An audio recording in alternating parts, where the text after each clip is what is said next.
The fallout of Blizzard's recent controversy continues as none other than the United States Congress have weighed in to voice their concerns. In a letter addressed to Bobby Kotick, 2 senators and 3 members of Congress have taken aim at Blizz for bending over to Chinese influence.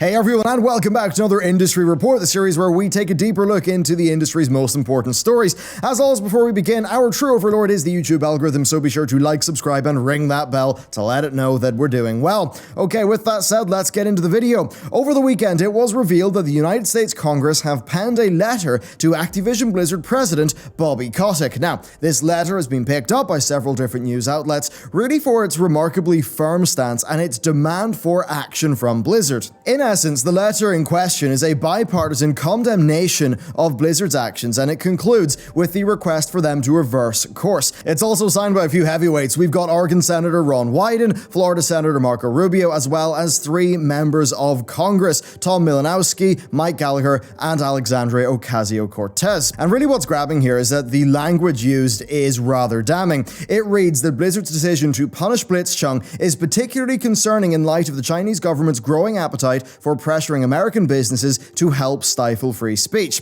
Now, aside from being a sweeping generalization of the extent of Chinese influence in the American home market, this could be a more direct reference specifically to the recent NBA controversy. Now, the difference here is that ultimately, the NBA actually did stand up to China. Following a pro-Hong Kong tweet from the general manager of the Houston Rockets, the NBA was met with a wave of Chinese backlash.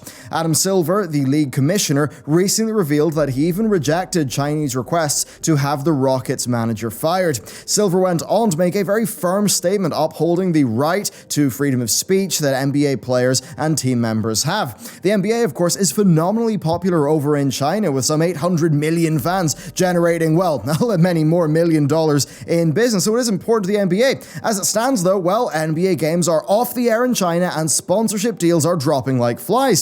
Silver has admitted the financial consequences have been and may continue to be fairly dramatic, but did not express regret at his statement. Instead, the press release stated that the values of the NBA, the American values, we are an American business, travel with us wherever we go, and one of those values is free expression. The letter holds up the NBA and Apple as examples of American companies who have been targeted by the Chinese government and its, well, you could say weaponized economy. We really are seeing the economics and the geopolitics all be sort of brought in together here. Now, by doing so, the letter is imploring Blizzard to, well, weigh its Americanness against its desire for the Chinese money.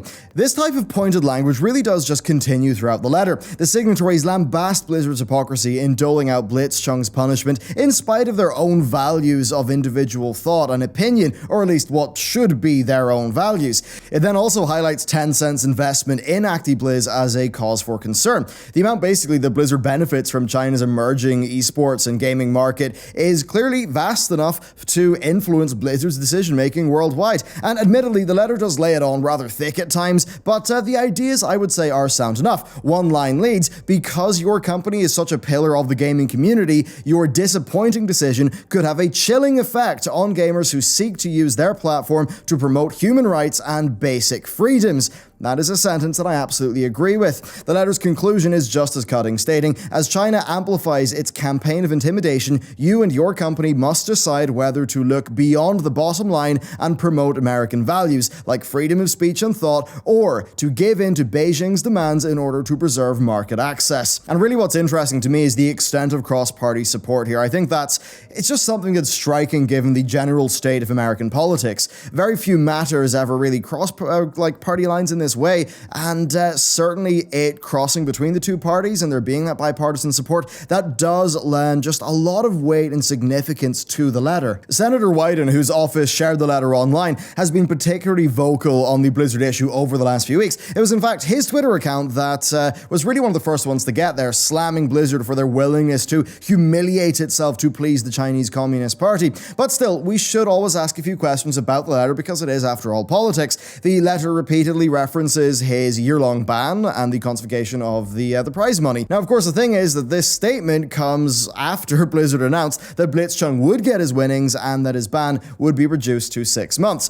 The two casters in the event also had their bans reduced to 6 months, which is notable because their initial bans seem to be indefinite. This language very much does date the letter from Congress, and it might just demonstrate, well, I'd say either an inability to keep updated on events such as Blizzard's statement reducing his ban, or of course the other option, which is that they were indeed aware of the story's developments, but that they did not want the letter to be delayed by amendments on their end. I've got to imagine this is not just as simple as quickly typing a paragraph out and sending it away. Now, neither of those options paint the letter in the best light ever. It maybe calls into question some of the motivations there. I mean, the gaming sphere tends to be distinctly over-accommodating when it comes to receiving actions and commentary from external sources, and particularly if it's believed to be a positive thing. I think that so many are singing the praises of this letter and of the signatories of the letter. I think that is testament to this, to the political angle. Video games and politics don't often mix that much, but when they do, it rarely goes well for us. Turning the political eye to video games usually means a reemergence of some sort of tiresome debate as to whether video games inspire real-life violence, things like that. But basically, I think that we're so used to politicians seeing video games as being a default bad thing that when we do see politicians take a look and it ends up being generally positive, such as with the, the recent parliamentary committee in the UK or this letter, I think, it's refreshing for many. I think, gamers and gaming media are actually happy when they're for once not the targets, and we're so eager to receive these sort of tidbits of positive recognition that, sometimes we're a little bit too willing to be uniformly positive about the politicians involved. Still, though, it's hard to argue with much of this letter. It is affirming what the community has been saying for weeks, that Blizzard did bad and Blizzard should feel bad. Now, that being said, it's also essential to consider the letter in a broader context. So the USA is, of course, fast gearing up for election season, and as such, politicians across the party lines will be doing everything they can to get their names in the news. While gamers are relishing at the chance to laugh at Blizzard, bolstered by the fact that Blizzard's ineptitude has managed to unite the Democrats and the Republicans, which is, no small feat, the anti-Chinese influence, though, does play really into the core of a lot of campaign rhetoric. Still, though, that the signatories of this letter came from across the party lines, that is, admirable, maybe even a little bit surprising. If this was merely a favor-winning exercise, then maybe you would have expected one side to lay claim to it more than the other. But the fact that this genuinely is a bipartisan display of concern, I think that does show that the individuals involved in this letter do feel the need to actually appear united against what Activision Blizzard have done here, really making it not a party issue, but an American issue. Now, as an aside, there is one thing I would like to mention here. While several news outlets have been very quick to run this story alongside Alexandria Ocasio-Cortez's very highly marketable name and face, it's hard to ascertain the amount of influence or interest the New York Congresswoman has actually had in this letter. Other than the signature, we've not actually seen anything from her, and of course, over the weekend, she did announce that she was endorsing Bernie Sanders for the 2020 presidential run, and, maybe having somebody on board who is sort of seen to know the video games. Of course, AOC did appear on Twitch. That could maybe, be seen to be helping Sanders appeal to the younger voter, something like that. But yeah, that's just one angle I thought I'd mention, because initially we did see Ron Wyden and Marco Rubio make their own statements on that, and just a few other people on this letter, we haven't actually seen them do that. Anyway, despite recent attempts to redress the situation, such as the reduction of Blitzchung's ban and an implementation of a like-for-like punishment for the American University Hearthstone team, well, the problem is just not showing any sign of going away for Blizzard. The decision to cancel events such as the New York launch of Overwatch on the Switch and a World of Warcraft 15th anniversary event, that does speak to Blizzard just preferring to run away from this issue rather than to address it directly.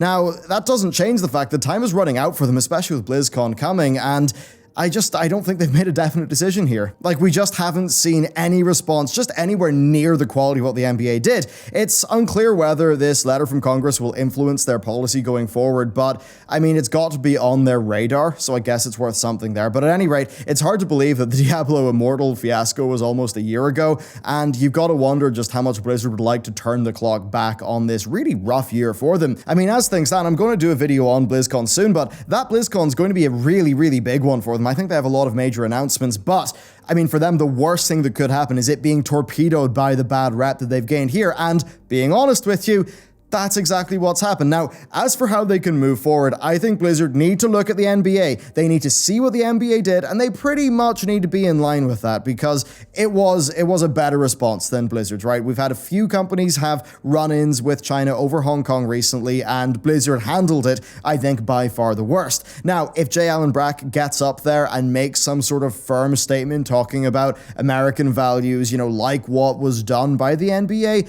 they could maybe claw that back, and that would kind of disarm some of the protests around BlizzCon, or maybe he'll make a similar statement before the convention, but I absolutely think a statement needs to be made if they want this situation to be dealt with in a reasonable fashion. Other than that, though, yeah, they're just running away from this. This is going to continue. I think this is now a self-sustaining problem. I think it's been ingrained into the culture of gaming in that sort of manner, and because of that, yeah, Blizzard they're not going to have success running away from this. They're going to have to deal with it, and the more they run, the more they show that they are scared. And it's almost like with wild animals. When people get emotionally engaged by something, if Blizzard shows weakness by showing that they're scared, it will only embolden people to go after them harder. So that's what they're going to have to contend with. Anyway, thank you very much for watching this video. Let me know what you thought about the topic down below, and with that, I will see you next time.